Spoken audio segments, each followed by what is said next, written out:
we have it all wrong for the president to have an absolute power to nominate an IEC. If Sukurkunda is playing against Desert, will you allow Desert to pick the referee?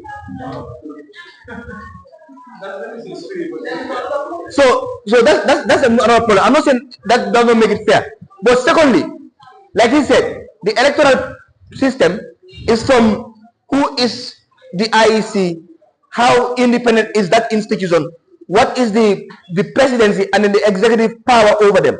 That is one. Two, elections, nomination. Let's say 2021 elections. What was the argument? Not on the election day, but registration, for example.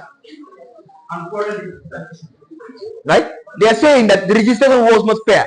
So we cannot absolutely. One thing have been very clear in this country. I don't also know whether the opposition have a problem, but elections have never been fair. However, and you know why I will also agree with him that elections are fair? The elections are not only fair if a certain group win. Elections are not only fair if a certain group win as well. If I win, election is fair. If I lose, election is not fair. But over and over, it's very difficult to determine, especially a premature democracy like the Gambia, whether election is fair or not. Look, elections even in America are challenged unfair. The biggest democracy. Right? The same thing happens here. But over and over, we need a very free, fair, and credible electoral system to determine a democratic governance through elections. Not just elections. Going to the polls is not enough. The ballot box going to Mankamangkunda is not enough.